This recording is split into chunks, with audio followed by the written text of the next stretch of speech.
세 가지에 대해서 제가 집중해서 말씀드렸습니다. 잘 아시는 것처럼 오순절 마가의 다락방에 성령이 임했죠. 급하고 강한 바람 같은 소리, 말씀이 임했고 불의 여같이 갈라지는 것들이 각 사람에게 임하여 그들이 방언을 말하기 시작했습니다. 어더랭귀지, 밖에 있는 사람들은 다른 말로 들리기 시작했습니다. 그 소리가 삐져나가죠. 그래서 지나가던 사람들, 오순절 지키기 위해서 각 나라에서 온 사람들이 각 나라 말로 말하는 그들의 모습을 보면서 깜짝 놀랍니다. 그때 베드로가 분연히 일어나 그들을 향해서 외칩니다. 설교를 합니다. 세 가지를 얘기했다고 말씀을 좀 제가 집중해서 말씀드렸었는데요. 그 베드로의 설교 속에서 첫 번째, 놀라지 말라. 이건 신기한 일이 아니라 이미 800년 전에 요엘 선지자의 입을 통해서 자녀들은 예언할 것이요 청년들은 환상을 보고 아비들은 꿈을 꾸리라. 이 예언의 말씀이 800년 전에 하신 말씀이고 그 말씀이 지금 이 자리에 임한 것뿐이다. 말씀이 이루어진 것이고 말씀이 성취된 것뿐이다. 놀라지 말라라고 베드로가 이야기했습니다.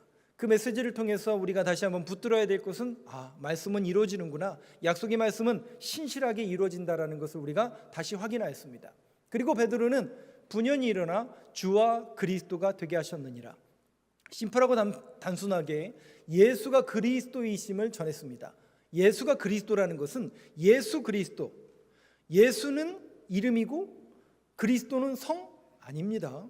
예수가 그리스도라는 예수 그리스도라는 것은 성과 이름이 분류되어 있는 게 아니라 예수가 뭐라는 얘기예요? 그리스도라는 얘기입니다. 그럼 그리스도가 무슨 뜻이라고요? 기름 부음 받은 자, 메시아라는 뜻입니다. 예수가 그리스도다, 신앙 고백이죠. 예수가 우리의 메시아시다, 그리스도다, 구원자시다라는 심플한 메시지만 전했을 뿐입니다. 그래서 제가 여러분들한테 권면의 말씀 드렸잖아요. 이 강단에서 설교를 하는 사람이 뭐를 전해야 된다고요? 예수가 그리스도인 사실을 전달하는 사람, 사실을 전달하는 그 사실을, 진리를 수호하고 진리를 선포하는 강단의 말씀이 선포되어져야 되고, 그럼 듣는 여러분들은요, 제가 그 말씀 드렸잖아요. 좋은 설교, 나쁜 설교가 있을 수 있다고 없다고요. 아무리 스데반이 설교를 잘해도요, 돌에 맞아 죽었습니다. 마음이 완악해지고 마음이 닫혀 있으면, 제가 그 표현을 썼잖아요. 이 자리에 조윤기 목사님 올라오셔도 은혜 못 받는 사람은 못 받습니다. 마음이 닫혀 있기 때문에. 그래서 오늘도 여러분들이 이 말씀을 듣기 전에 여러분들이 마음으로 꼭 그렇게 기도해 주셔야 됩니다. 하나님, 오늘도 저 목사가 그렇게 말할지라도 정말 찰떡같이 알아들을 수 있는 지혜의 영을 열어주시고, 정말 우리의 마음이 열려서 주의 말씀이 들어오고 그 말씀이 믿어지고 그 말씀을 붙드는 삶을 살아갈 수 있도록 나에게 믿음과 용기를, 또 지혜의 영이 열려지는 시간이 될 수 있도록 인도하여 주옵소서. 여러분들이 꼭 마음속으로 그렇게 기도를 하고 설교를 들으시길 바랍니다. 자, 여기까지 지난주에 말씀을 드렸다면 그 말을 들은 백성들의 반응이 나타날 거 아니에요, 그죠? 이 메시지를 들은 그 백성들의 반응이 오늘 본문의 내용입니다. 어떤 반응이 등장하는가? 37절 한번 보여주시죠. 베드로가 그렇게 전했더니 그 사람들이, 그 유대인들이 이렇게 이야기합니다. 여러분 목소리를 한번 같이 읽어보겠습니다. 시작. 그들이 이 말을 듣고 마음에 찔려 베드로와 다른 사도들에게 물어 이르되, 형제들아, 우리가 어찌할꼬 하거늘. 두 가지입니다. 말씀을 그냥 띄워놔 주세요. 잘 보세요. 말씀을. 마음이 어떤다고요? 말을 듣고 마음이 어떻게 했다고요? 마음에 찔려. 그리고 다른 사도들에게 물어 이르되, 형제들아, 우리가 어찌할까? 마음의 찔림을 받고 어찌해야 됩니까? 조금 더 리얼하게 말씀드려요. 우리식으로. 말씀을 들을 때 여러분들의 마음속에 찔림이 오냐는 거죠. 그런데 그것이 찔림으로만 오면 안 돼요. 그러면 어떻게 해야 되지? 여러분,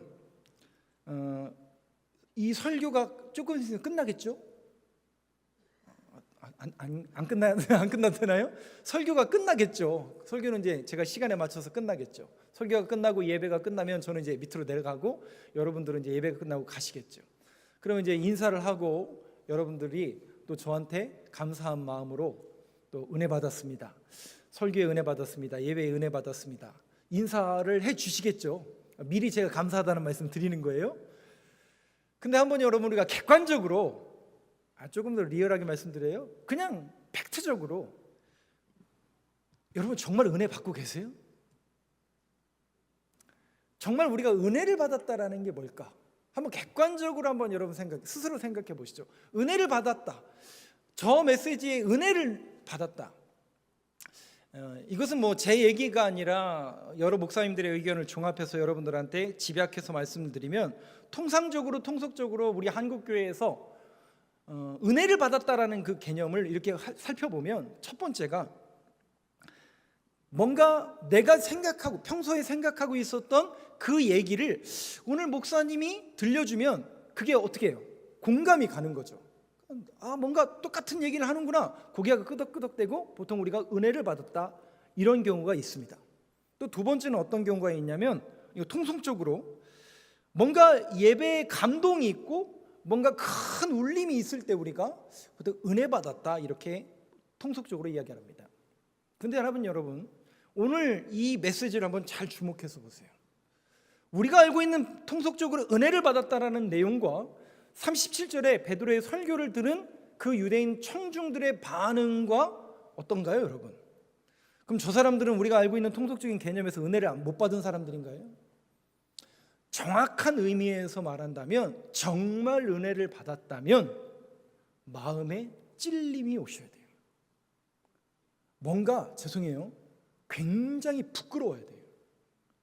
얼굴과 민낯과 내가 목사인데 이것이 드러나면, 그런 부끄러움과 찔림이 실상은 이 마음에 찔려라는 얘기가 그 얘기예요.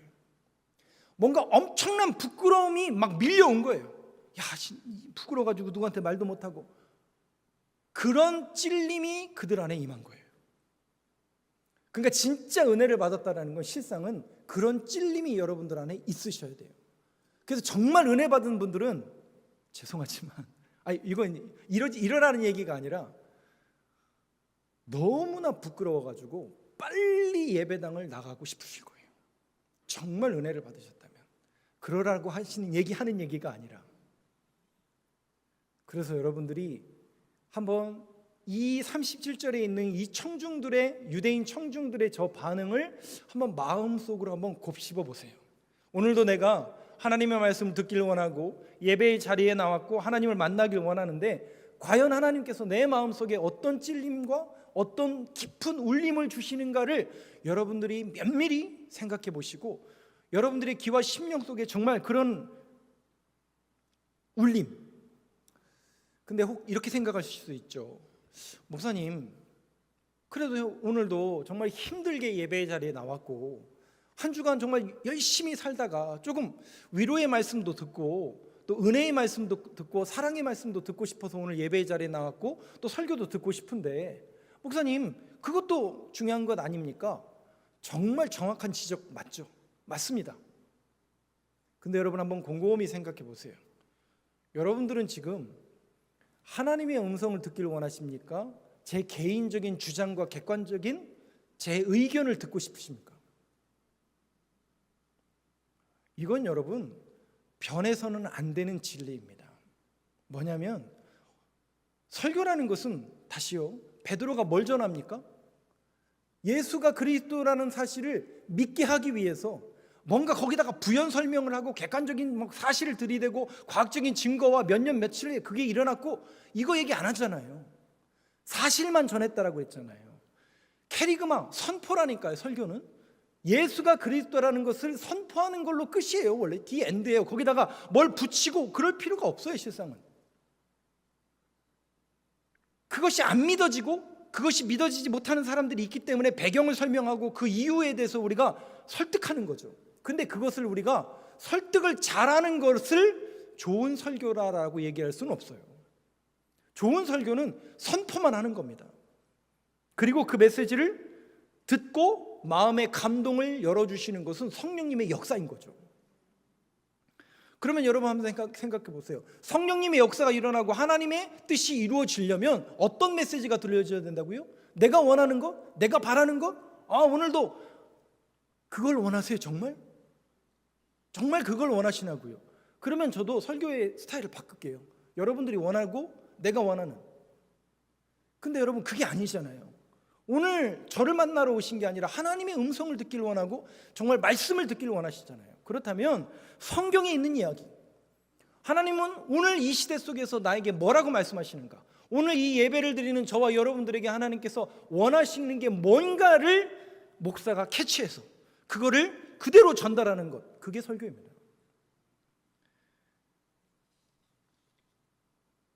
그래서 이 부분에 대해서 여러분들이 오해를 안 하셨으면 좋겠고요. 정말 이 강단에서 진리, 하나님의 말씀, 그리고 물론 여러분들이 원하고 바라는 그런 것들도 뭐 이루어지는, 또 들려지는 그것도 어느 정도 필요할 수 있지만 가장 우선순위 속에서 중요한 것이 어떤 것이 선포되어져야 되는지에 대한 그 우선순위를 여러분들이 분명히 할 수 있는 신앙의 분별력이 여러분들 안에 있게 되기를 간절히 소망합니다. 마음에 찔려. 38절 한번 볼까요? 또 반응 하나 더 보시죠. 38절만 여러분 목소리를 한번 같이 읽어보겠습니다. 시작. 베드로가 이르되 너희가 회개하여 각각 예수 그리스도의 이름으로 세례를 받고 죄 사함을 받으라.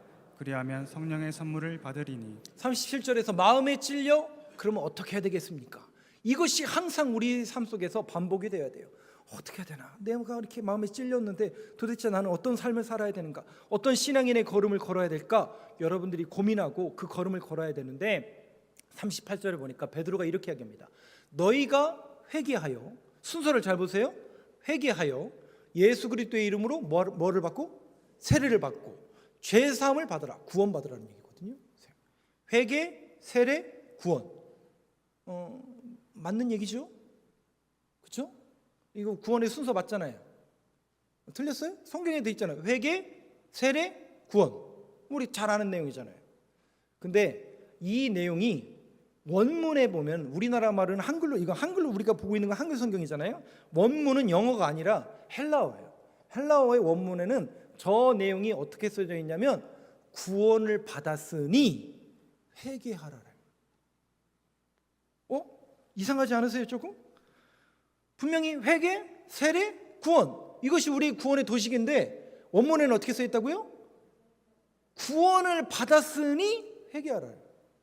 자, 구원에 대한 문제만큼은 여러분들이 절대로 이 진리를 오해하거나 왜곡하지 마세요. 구원은 우리가 어떤 회개의 결과물입니까? 값없이 주시는 은혜입니까? 그렇죠. 값없이 주시는 은혜예요. 그러니까 심플하게 얘기하면 예수 그리스도를 믿음으로 구원받는 거예요. 그거를 가장 대표적으로 보여주는 내용이 사도행전에 나오잖아요. 여러분, 그 바울과 실라가 빌립보에서 복음을 전하다가 뭐예요? 감옥에 갇히잖아요. 그죠?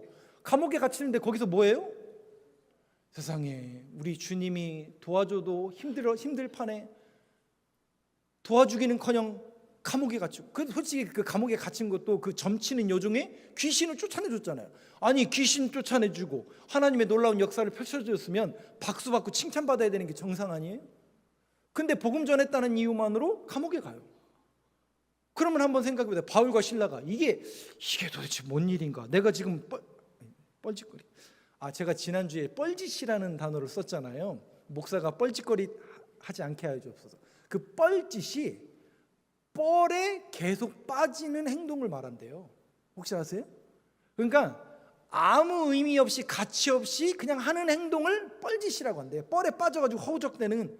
그러니까 이게 제가 뭐 이상한 용어를 쓴 게 아니라 국어사전에 나오는 용어입니다.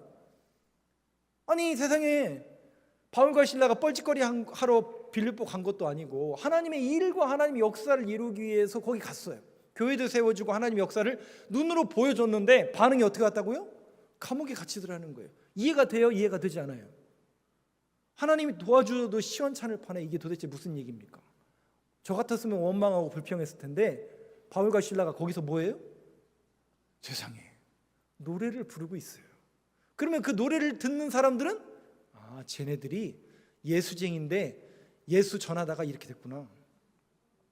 그렇잖아요. 뭔가 쟤네들이 이상해졌구나. 근데 여러분, 무슨 일이 벌어집니까? 그 이후에 지진이 나고 옥토가 열리고 착고가 다 풀리는 거예요.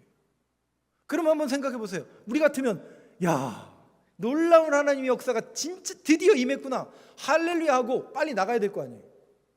근데 바울과 실라가요, 거기서 머뭅니다. 안 나가요. 안 나가고 도대체 이게 뭔 일인가 고민합니다. 이게 도대체 무슨 일인가. 근데 거기에 누구를 만나게 되죠? 거기에서 하나님이 예비하신 간수를 만나게 돼요. 근데 그 간수가 어떻게 해요? 죄수들이 다 도망갔으니 어찌할 바 몰라 하면서 바울과 실라를 향해서 어떻게 해야 됩니까? 어떻게 해야 됩니까? 그때 바울과 실라가 뭐라고 얘기해요? 아하, 이게 도대체 뭔 일인가? 내가 여기 온 것은 누굴 만나기 위함입니까? 그 간수를 만나기 위한 하나님의 역사라는 걸 깨닫게 되죠. 그래서 간수에게 이야기합니다. 주 예수 그리스도를 믿으십시오. 그리하면 너와 당신의 집이 구원을 받을 것입니다. 심플해요. 구원이라는 것은 예수 그리스도를 믿는 겁니다. 그리고 그렇게 믿으십시오라고 이야기한 다음에 그 간수에게 세례를 줍니다. 세례라는 것은 하나의 예식이죠. 하나님의 자녀가 되고 거듭난 자녀라는 하나의 예식일 뿐이죠. 근데 우리는 자꾸 회개하고 세례받고 구원받는다라는 이 도식으로만 해석을 하는데, 구원이라는 것은 값없이 주시는 선물입니다. 그 사실이 믿어지기 때문에 내가 예수님을 믿습니다. 내가 예수님의 자녀가 됐습니다. 그래서 예전에는 몰랐는데 이게 죄였네요. 주님, 나를 용서하시고 내 죄악을 용서하여 주옵소서. 구원이 오고요, 회개는 자연스럽게 오게 되어 있습니다. 아주 심플하고 아주 담백합니다. 자, 그런데 문제는 로마서입니다. 로마서에 보면 이 표현이 있죠. 전하지 않으면 듣는 사람이 없고, 듣는 사람이 없으면 듣지 않기 때문에 믿음이 생기지 않는다라는 표현을 씁니다. 이 심플한 메시지를 누군가는 전해야 되겠죠. 누군가는 전해야 됩니다. 전해야 되고 그 전한 것을 누군가는 듣게 되겠죠. 저는 이제 저희가 이제 목요일이 아마 8월 15일 광복절일 거거든요.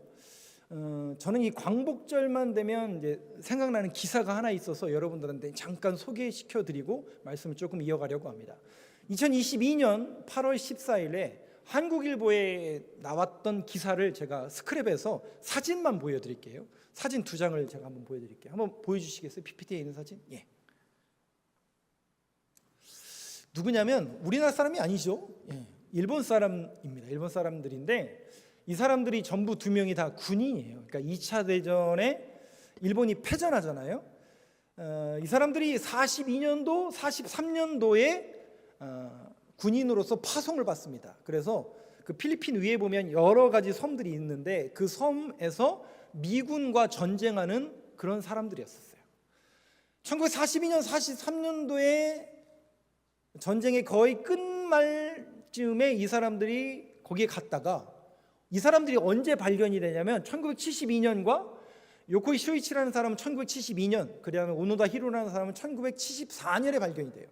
그러니까 전쟁이 끝난 지 28년, 30년 후에 전쟁이 끝났다라는 것을 듣고 발견돼서 온 사람들이에요. 그림을 이제 치워주세요. 자, 제가 뭘 얘기하고 싶을까? 뭘 얘기하고 싶을까요, 여러분? 뭘 얘기하고 싶을까요? 이 사람들은 28년, 30년 동안 전쟁이 계속 진행되는 줄 알았어요. 그 밀림에서 전쟁이 계속되는 줄 알았어요. 실질적으로 아까 오노다 히로라는 사람은 그 필리핀 원주민을 10명 이상 사살해서 죽인 사람이기도 해요. 그럼 뭘 얘기하고 싶은 걸까요? 누군가는 전해야 된다는 거죠. 그죠? 누군가는 전해야 되는 거예요. 전해야 뭐래요? 튼드니까. 근데 뭘 전해야 될까요, 우리가? 뭘 전해야 돼요? 그래서 제가 오늘 오전에도 그 말씀을 드렸는데, 제가 이 말씀을 준비하면서 오늘은 저희 교회에 있는 분들의 실명을 거론하진 않고 2명의 장로님을 제가 소개해 드릴게요. 제가 10여 년 동안 우리 장로님들과 이렇게 신앙생활하고 여러분들과 신앙생활하면서 제가 느낀 객관적인 거니까 그냥 여러분들이 그렇게 이해를 해주세요. 제 개인적인 생각이에요. 한 분이 있는데 이분이 저한테 늘 얘기하는, 제가 좋아하는 장로님인데 그분이 늘 저한테 뭐라고 하냐면, 자기는 오랫동안 그렇게 교회를 다니고 장로인데, 목사님, 저는요 예수님 잘 모르겠어요. 믿음이 뭔지도 잘 모르겠고 성령님이 누구신지도 잘 모르겠어요. 근데 장로예요. 근데 교회 나와요. 근데 이분이요, 신기한 게 뭔지 아세요? 예전에 우리 장로님들 중에, 그 원로 장로님 중에 전도 잘했던 장로님 계시잖아요. 근데 제가 그 장로님과 함께 옆에서 지근거리에서 선교부였잖아요. 이렇게 볼 때마다 참 여러 명을 우리 교회에 이렇게 불러오셨잖아요. 근데 그분이 불러오셔서 정착하신 분보다 조금 전에 제가 소개해드린 믿음도 별로 없다라고 얘기하시고 예수님에 대해서 잘 모르겠다라고 했던 그 장로님이 불러와서 정착시킨 사람이 더 많아요. 지표로 제가 소개시켜드리세요. 이 자리에도 몇 분 계시고 지난달에도 등록하신 분이 있어요. 수시적으로. 그래서 제가 이걸 어떻게 이해를 하고 어떻게 해석해야 될까? 여러분 잘 보세요. 우리는 전도라는 이 툴 속에서 어떤 개념이 먼저냐면 기본적으로 안 믿는 사람들을 데려다 앉혀야 된다라는 그 개념이 우리에게 너무 강해요. 그러니까 뭔가 열매를 먼저 생각을 해요. 그러니까 과정이 생략되어지고 열매만 있으면 아, 저 사람 믿음 좋구나, 전도 잘하는구나, 우리는 이렇게 일면식으로만 얘기를 합니다. 근데 그부 장로님이, 제가 그래서 여러분들한테 소개하는 거예요. 겉으로 볼 때는 믿음도 없고 별로 신앙도 거시기한 것 같고 삶도 그냥 이렇게 평탄한 것처럼 보일지 모르지만 그분의 삶을 통해서 그 주변에 있는 사람들이 그분 때문에 교회에 오는 거예요. 이상하죠? 어느 날 그 술 없이 못 살던 분이 술을 끊고, 오늘 그분이 얘기하시는 거예요. 그냥 술이 맛이 없대요. 밥은 안 먹어도 술을 드시던 분이 그냥 술이 맛이 없더래요. 담배 없이는 못 살던 그분이 어느 날 담배를 내가 이걸 왜 피고 있나? 이러시고 끊어버렸대요. 왜 그럴까요? 왜 그렇게 될까요? 그리고 그분이 늘 얘기하는 거예요. 그분 주변에 있는 분들에게 어떤 장로님 막 이렇게 이런 분이 아니잖아요. 그분은 그냥 삶으로 굉장히 심플해요. 나 교회 다니니까 같이 교회 갑시다. 네. 그분이 제가 볼 때는 우리가 이제 신앙생활 안 할 때는 딱 제가 개인적으로 느끼는 그분의 모습은 뭐냐면 딱 이거예요. 동네에서 술 잘 사주는 형이에요. 딱 보니까. 네. 그런 분들 있잖아요. 예. 동네에서 술 잘 사주는 형이 있잖아요. 딱 그런 모습이에요. 그러니까 이분 곁에 사람들이 모일까요? 안 모일까요? 이 사람 모이는 거예요. 근데 어느 날 이분이 술을 안 먹죠. 담배 끊죠. 교회를 다니는데 되게 열심히 다니죠. 그러고서는 교회 좀 가보자고 하니까 이 마음이 이렇게 동할까요? 안 동할까요? 처음에는 너 나가, 당신이 나가 이랬다가도 시간이 지나고 세월이 지나니까 뭔가 다른 거죠. 그 큰 어려움과 그 큰 수술을 견뎌내고 이겨내는 거 보면서 아, 뭔가 이분이 있구나. 이분이 뭔가를 붙들고 있는 그걸 나도 조금 알고 싶고 만나고 싶고 믿고 싶다라는 그 마음이 들었을까요? 안 들었을까요? 드니까 이분 때문에 우리 교회에 오신 분들이 솔찬히 있습니다. 이런 표현 써도 되는 거죠. 예. 그래서 저는 똑같이 어떤 한 샘플과 그 모습을 통해서 이렇게 해라라는 게 아니라 저는 저와 여러분들의 신앙생활 속에서 여러분 지근거리에 있는 사람들에게 과연 나는 어떤 삶의 모습을 보여주고 살아가고 있는가를 여러분들이 늘 점검하셔야 돼요. 여러분들의 삶 속에서 여러분 주변에 있는 사람들이 보고 있어요. 여러분들이 어떤 말을 하는지, 어떤 행동을 하는지, 또 어떤 워딩으로 이야기하고 있는지를 다 듣고 다 봅니다. 그렇다면 그 모습 속에서 오늘 이 메시지를 여러분들이 들으셨다면 한번 생각해 보셔야죠.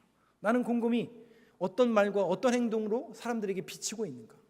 과연 예수 그리스도의 향기를 드러내고 예수 믿는 사람으로서의 삶을 살아가고 있는가에 대해서 여러분들이 한번 곰곰이 생각해 보시고, 그래서 정말 예수가 그리스도라는 이 사실만을 전할 수 있는 메신저의 역할을 감당하는 저와 여러분 되시길 간절히 소망합니다. 41절 한번 보여주시죠. 41절 한번 같이 한번 여러분 목소리를 읽어보겠습니다. 시작. 그 말을 받은 사람들은 세례를 받음에 이날에 신도의 수가 3,000이나 더하더라. 네, 세례라는 것은 우리가 구원받았다라는 하나의 증표이고 예식이고 예표죠. 이거 안 받았다고 해서 구원이 끊어지는 건 아닙니다. 아닙니다. 제가 예를 들어 볼까요? 우리가 이제 돌아가시기 전에 이제 임종 예배를 드리고 또 병상에서 세례를 이렇게 하죠. 그럼 세례를 받아야만 구원받는 건가요? 죽기 전에만 받으면 되는 건가요? 근데 그러면 한번 생각해 보세요. 예수님이 십자가에 달려 계셨잖아요. 근데 그 옆에 있던 사람들 중에 세례를 받았어요, 안 받았어요? 기억나세요?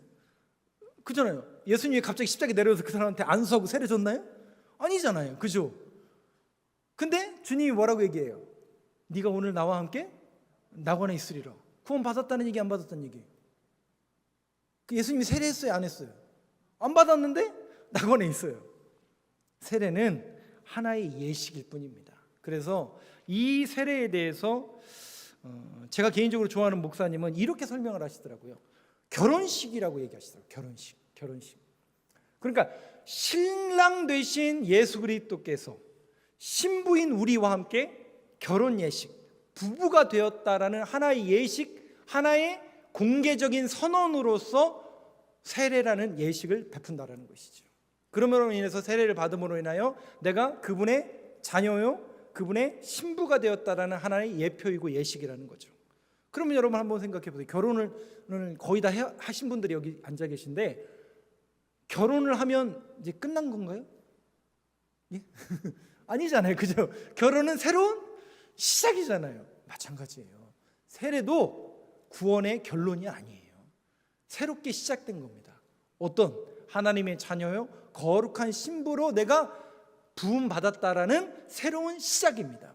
부부관계도 만들어가고 빚어가는 것처럼 신앙생활도 교회도 제가 에베소서 2장에 있는 말씀을 보여드렸잖아요. 성령 안에서 교회가 되어져 가는 겁니다. 성전이 되어져 가는 겁니다. 그럼 우리 신앙도 마찬가지예요.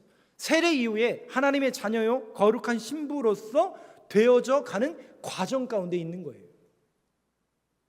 그림을 하나 또 보여드릴게요. 참, 그림을 보기 전에 제가 설명을 조금 해드릴게요. 이게 죄송해요. 이게 사진은 제가 찍었어요. 그러니까 저한테 저작물이 있는 거니까 여러분들한테 보여드려도 아무 상관이 없어요. 근데 이게 유가족들이 계시기 때문에 제가 유가족들한테 허락을 안 받고 이 사진을 보여드리는 거에 대해서는 여러분들이 조금 이해를 해주시길 바랍니다.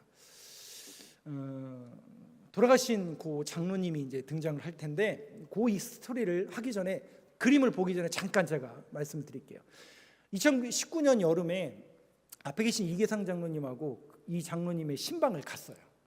근데 그 장로님이 이미 한 2, 3년 정도 그 교통사고 후유증으로 계속 사고로 인해서 병상에 계셨었어요. 그래서 생각도 이렇게 조금 그러셨고 왔다 갔다 하셨고 또 여러 가지 어려움 가운데 있으셨다고 했는데 어떻게 장로님하고 시간이 되어서 그분을 만났는데 그 만난 삶을 제가 이렇게 사진으로 잠깐 찍은 적이 있어요. 하나 보여주시겠어요?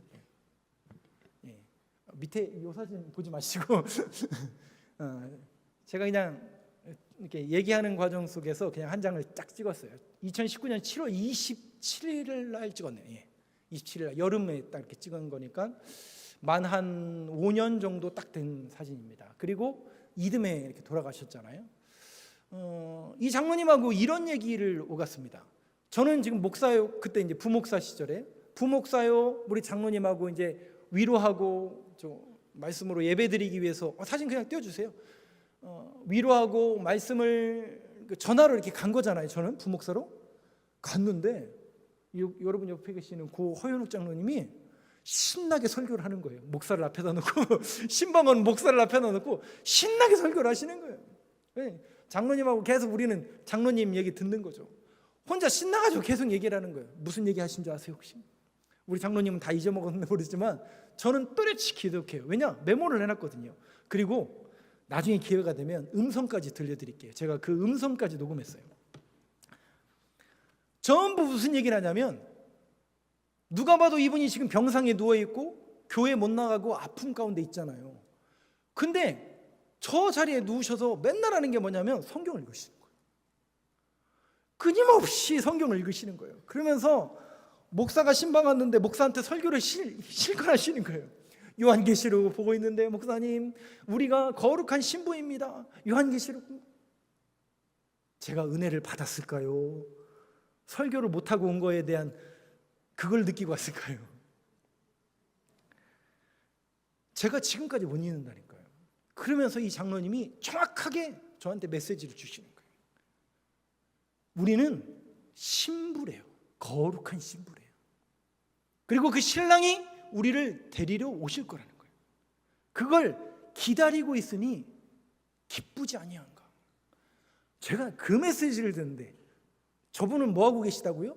지금 아파서 병상이 있는데 아프다는 얘기는 일절 안 하고 옆에서 병수발 쓰는 우리 권사님 얘기는 하나도 안 하고 성경 얘기만 하시고 거룩한 신부 얘기만 나가시는데 제가 처음에는 이게 뭔가. 근데요, 제가 정말 깜짝 놀랐어요. 제가 정말 은혜가 돼요.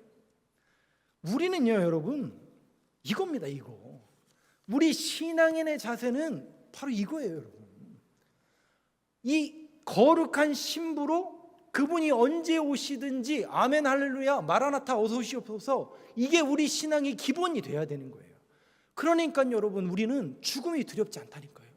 왜? 죽음 이후에 갈 곳이 있으니까, 만날 분들이 있으니까 그렇게 두렵지가 않은 거예요. 그러니까 어서 오시옵소서, 이 고백이 나오는 거예요. 그리고 거룩한 신부로서 준비되어지는 거예요. 제가 그 말씀을 드렸잖아요. 유대인들의 결혼식은 2번 드린다고 그랬잖아요. 신랑 대신 정혼이라고 그랬죠. 정혼.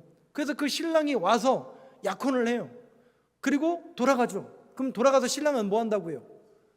신부를 데리고 와서 살 거처를 예배하러 간다고요. 거처를 짓는 거예요. 그러면 신랑 간 다음에 신부는 뭐 하는 거예요?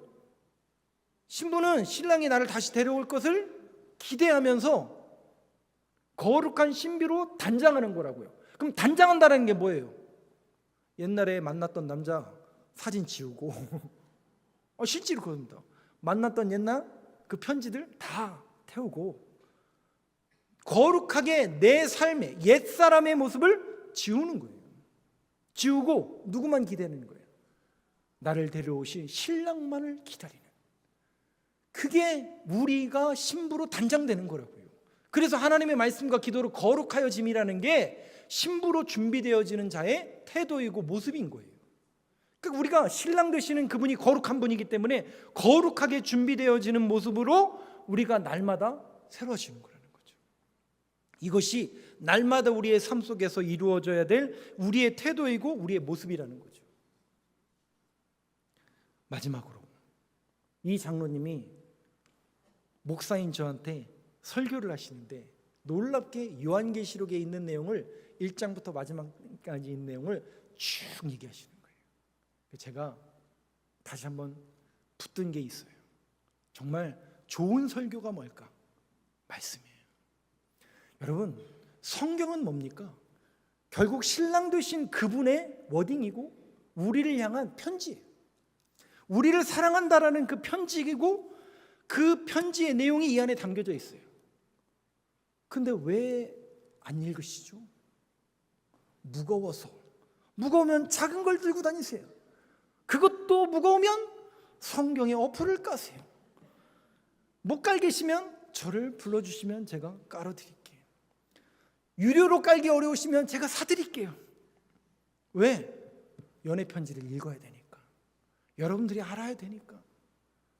여러분들이 이 하나님의 말씀을 붙들길 원하고요, 이 말씀에 붙들리는 삶을 살아내는 이 한 주의 삶이 되길 간절히 소망합니다. 새롭게 한 주가 시작되었습니다. 우리는 어떻게 살아야 될까요? 거룩한 신부로 단장되어지는 한 주의 삶이 되길 간절히 소망합니다. 이 한 주도 예수 그리스도 그분만을 의지하고 바라보며 신앙인의 걸음을 뚜벅뚜벅 한 걸음 한 걸음 묵직한 신앙인의 걸음을 걸어낼 수 있는 저와 여러분들의 모든 삶의 걸음이 되기를 간절히 소망합니다.